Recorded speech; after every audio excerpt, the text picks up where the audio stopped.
Yes, what a moment right there at the network service, stewardship assignment, where we had Dr. Damola come talk to us, and the teaching was quite a reflective one as she began to take us one step after another.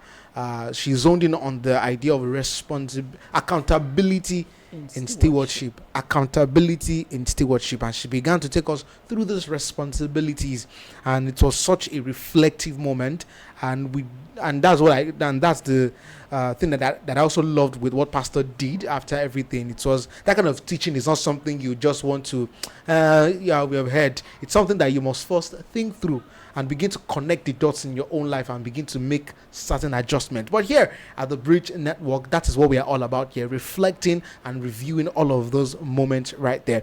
And let me start from Pastor Silk and Purple. And let me start with you, Ma. A lot was said in between all of that. This time around, Samson as the case study, among other things. What will be your highlight?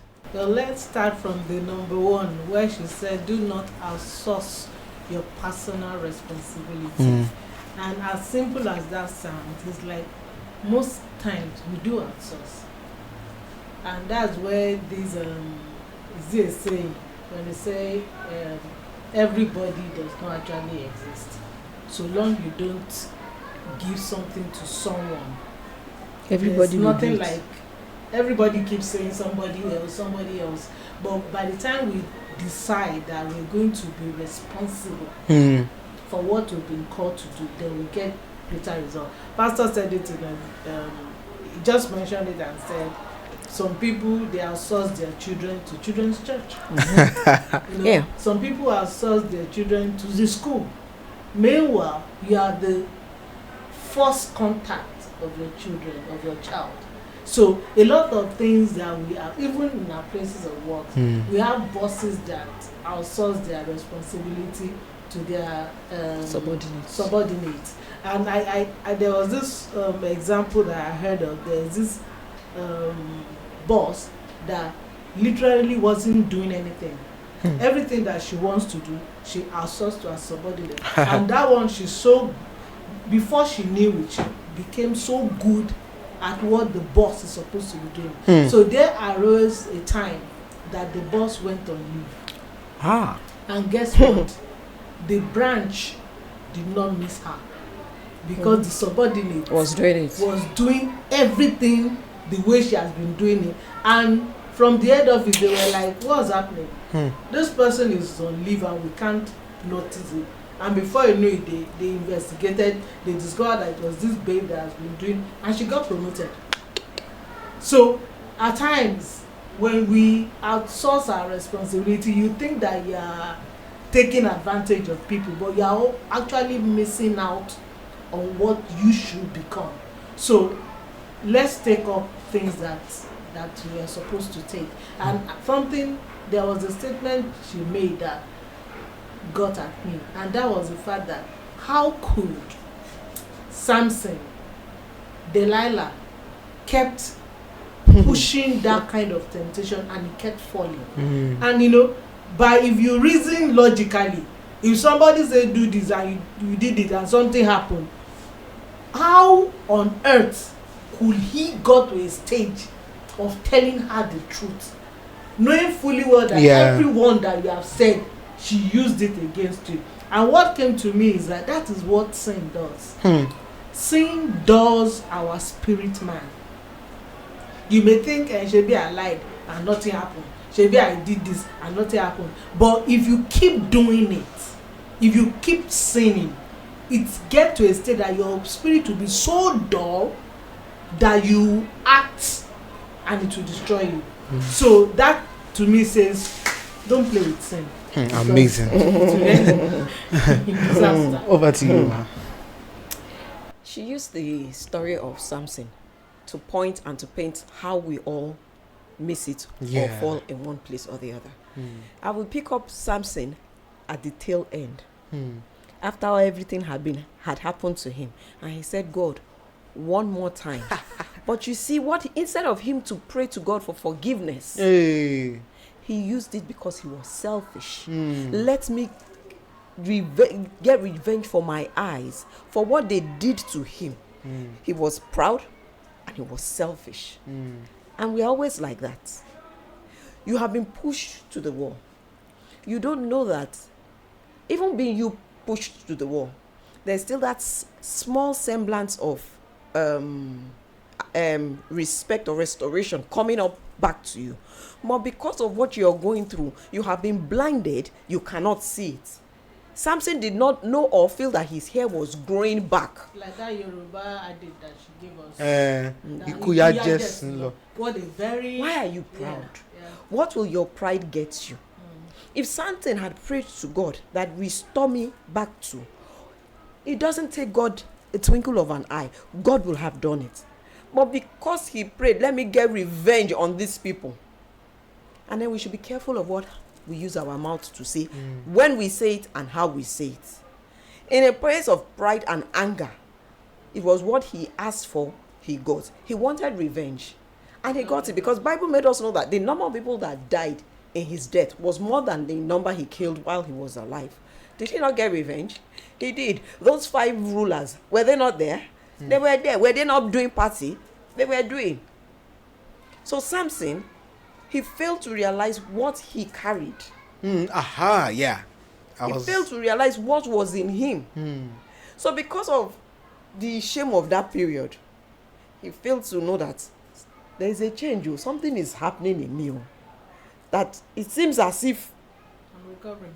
But he did not know that he was recovering because of the anger and of the shame that was on him. You know, this Samson story is very critical in the sense that, first of all, through the life of Solomon, we can establish that everyone has been endowed with something, and then, but what you now do with that endowment determines a whole lot. And I also feel that this is just me in my head now. I also feel that even as at that time, I felt that Samson may have also developed some unnecessary bad habits. All of these habits, attitude that interfere with what God will have us do. And thinking about even... Let me cut you short. What was he from birth? Razor was not meant to get on his head. The mother had rules. Don't drink fermented drink. Don't do. The son too was meant to follow in that line. Not drink. Not go near. Did he not break those rules? Exactly. And as he's breaking it, he's going back. But he never recognized what he was carrying. And then I begin to wonder, did the parents not tell him that, Omo, this is your calling. You are not meant to. He drank. He womanized. He's not meant to go near dead body. He went near the dead lion. And as we realized, while he was traveling with his parents, he still went to look at the dead. What is making him go to look at it? I want us to brainstorm what could have caused it that Samson, a man of that great strength, could have broken those things at several points. Because if you ask me, I don't think he eventually lived up to what God would have wanted him to do. That the gift and the callings of God are without repentance. Hey, okay. Yeah, he was doing it and he wasn't seeing any repercussions. So he just kept breaking one after the other. When he left, because there was a specific instruction of the razor not touching his head. So he broke he thought the dead, nothing happened. He did this, nothing happened. So what if they cut his head? Maybe nothing will happen. So it will get to a stage where you keep escaping, but God forbid that the day of reckoning will come. So it then means that for some of us, God has endowed us so much that we overlook things so much that we don't overlook. We become too familiar. Yeah. Hey. We become too familiar with it. And like he said, the gift and calling of God, they are without repentance. You do it today, nothing. God is sitting and looking because he has given you that gift. He will not take it back. But the power, the strength is just going down gradually because you're not oiling it the way you should. You're using it. It's like you buying a car or having a car. You have to drive your car carefully. driving anyhow. When you get to potholes, zoom, and you think your shocks will continue to go like brand new shocks. Oh no, one day it's coming, you will get into that ditch, you can't get out. You know, since we are talking about accountability, I think I can see that in my own self too. I do public speaking in a way. So there are times when I do public speaking because I said I do public speaking, and there was a time I got so comfortable that if I was to anchor anything, I won't prepare. Like I don't. And I will actually do it, but by the time I'm actually done, I was like, do you know that you could have done better if you just. In that kind of an event of yours, public speaking, if there's someone there with a media background, that person will be able to pick. But others will, that was because they don't know. No, the Bible says we should not compare ourselves with others because you are the one that knows what to carry. Exactly. So you will be the one to know, have I done well? Because of the truth, you will know whether you have put in the effort or not. And because the people that most times, the people that we compare ourselves with makes us feel as if we are okay when we are not. Exactly. Because maybe probably they too, they are not putting in their best. So you just keep feeling like a king. But in real life, if you judge yourself by the standard that God expects, you will know you are nowhere. You will know that you are nowhere. So we should keep striving to be better at whatever that we do. Bible says our righteousness is like what? Filthy rags. That is your yardstick. That is what you should look at.